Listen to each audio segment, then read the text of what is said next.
you very much, Minister Mitchell.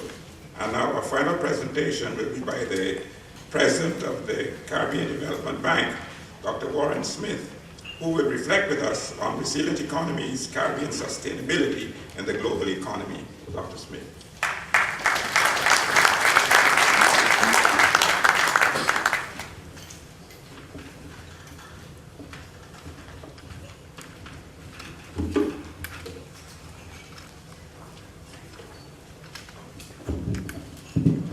Thank you very much, Mr. Chairman. Mr. President, Prime Ministers, Ministers of Government, Excellencies, distinguished guests, ladies and gentlemen. The theme of my remarks this morning is Resilient Economies, Caribbean Sustainability in the Global Economy. This symposium finds us at an important juncture in our development here in this region. For centuries, the struggle of the Caribbean has been about survival in trying times. But it has also been about facing up to the burden imposed by our geographical location and the varying dimensions and elements of climate change.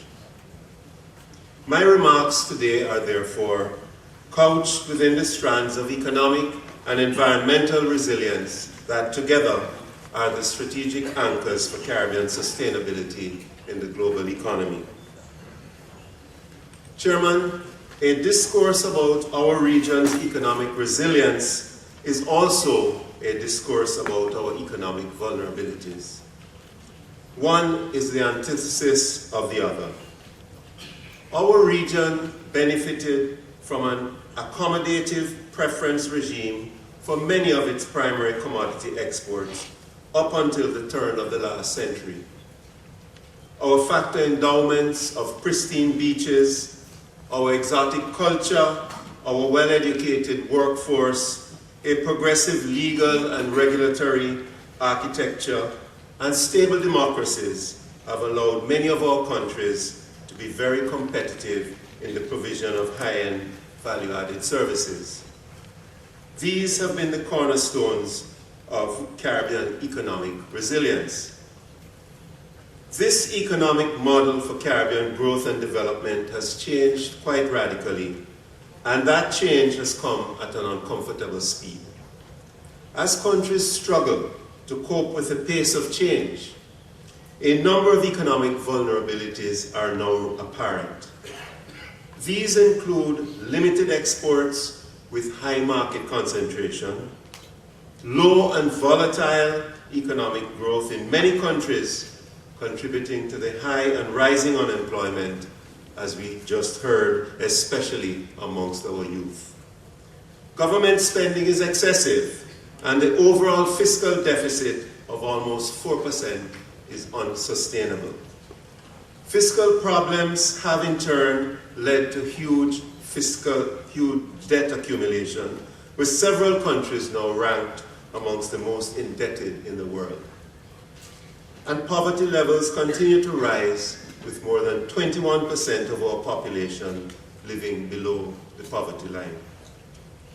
Chairman, a key component of our economic vulnerability is also related to energy. Imported fossil fuels account for almost 95% of our energy needs. This skewed import dependence has resulted in considerable price volatility and has contributed in large part to the competitiveness challenges that many Caribbean industries currently face. Ironically, these countries also have sizable endowments of hydro, geothermal, wind, and solar energy.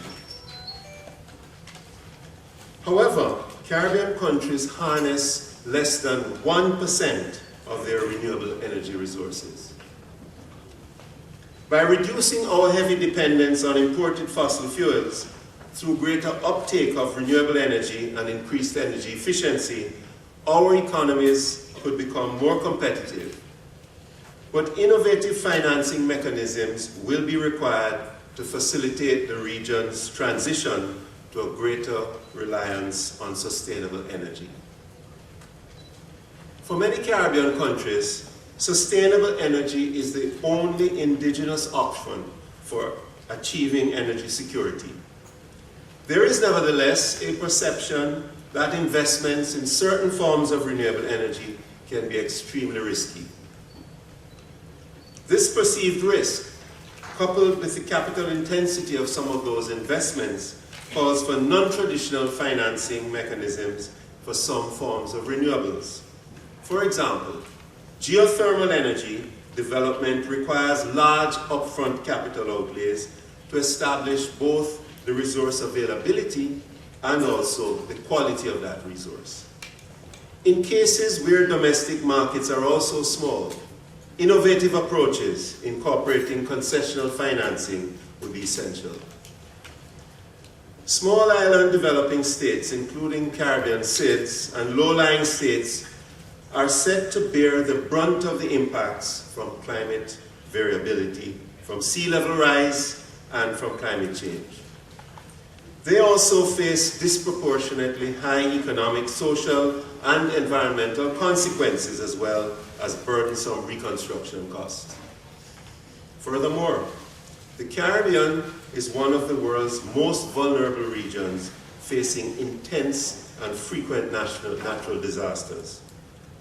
Climate change can have devastating long-term impact on growth and development of our region.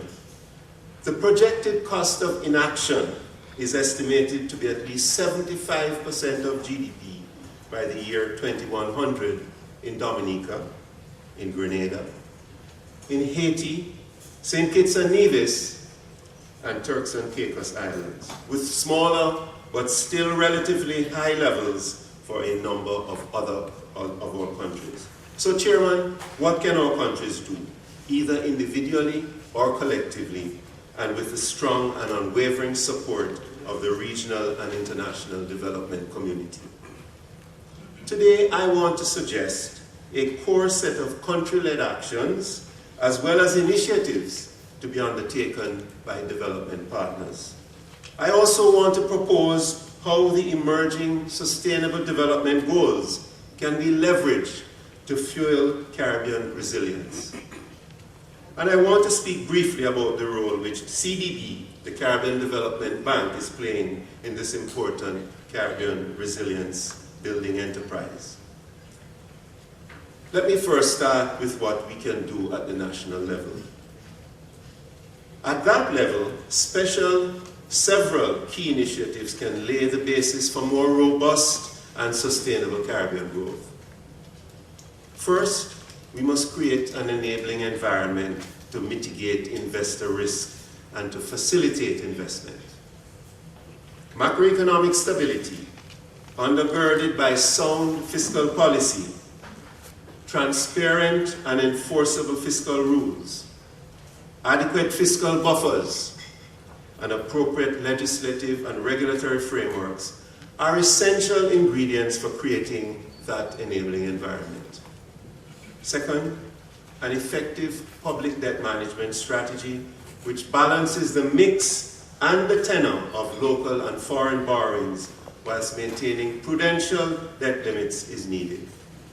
Highly indebted Caribbean SIDS must commit to this reform path and at the same time vigorously and persistently make the case for access to donor-assisted debt relief.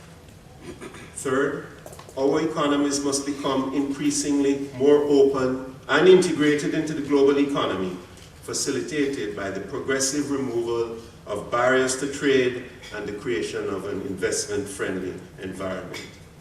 Additionally, we must invest in appropriate disaster risk management and climate adaptation to protect critical infrastructure and to be able to realize the expected return on such investments.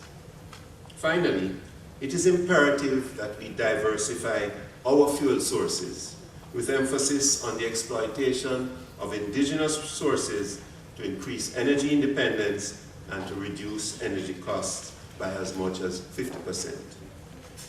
Chairman, the post-2015 development agenda is crystallizing and in many respects provides an excellent opportunity for the region to insert itself in a meaningful way to advance its collective cause.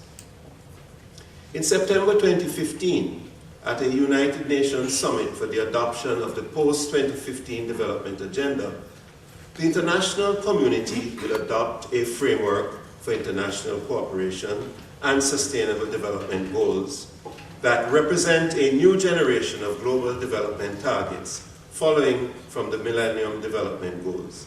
This approach involves working towards a set of global goals, universal in nature and applicable to all countries. 17 SDGs have emerged as representing development priorities that could improve sustainable livelihoods, with accompanying targets to be further elaborated through indicators focused on measurable outcomes. In this context, Caribbean countries have been engaged in consultations at the global, regional, and national levels to articulate the development needs and priorities of the region. Chairman, there is much to endorse in relation to the aspirations of the SDGs. Indeed, all these align with the central focus and aim of building resilience in Caribbean economies. But the real test will come at the level of implementation modalities, monitoring and reporting, and financing for development. In Copenhagen in 2009, developed countries pledged to raise jointly by 2020 $100 billion United States dollars per annum for climate change mitigation and adaptation in developing countries. An extensive and complex architecture of climate financing funds and mechanisms from multilateral and bilateral sources is developing at the global level. As the momentum towards full agreement on the post-2015 development agenda builds, it is essential that the developed countries reaffirm as well as honor this commitment. Chairman, I've got your message. I'm overstaying my welcome. Let me just turn quickly to CDB's role in this business. We at the Caribbean Development Bank have been positioning ourselves as a credible and reliable intermediary for climate finance. We have already taken a number of measures. Let me just refer quickly to an initiative which I recently had the privilege of signing in Brussels. It is referred to as Sustainable Energy for the Eastern Caribbean.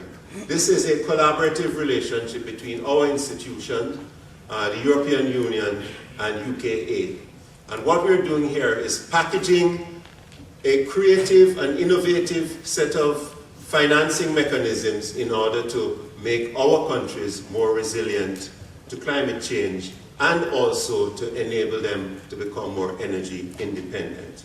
We have also intermediated financing from the European Investment Bank, which is available at very concessionary rates to enable countries to respond to climate adaptation needs and also to renewable energy. In conclusion, Chairman, the road traveled by the Caribbean region has not been the smoothest or the easiest.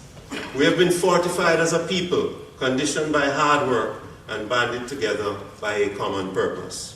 Reaping policy dividends will only be achieved if we are prepared to take bold and decisive actions in those areas that strengthen our economic and environmental resilience. The region cannot do it alone. New partnerships must be formed and old bonds undergirded. But the region must also crowd in development support. There is global recognition and resolve that SIDS possess certain inherent vulnerabilities. There can be and should be no compromise. Conventional metrics that equalize well-being to per capita income needs to be broadened, thereby providing the Caribbean with improved development financing options. I trust that the dialogue today, Chair, will advance our collective cause and deepen Caribbean resilience. I thank you very much.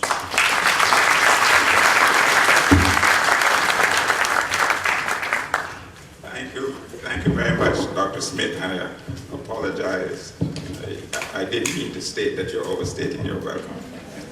But I think we've had very interesting, fascinating, entertaining, and set of presentations this morning. And I'd wish you to show your appreciation with a round of applause for all those who participated.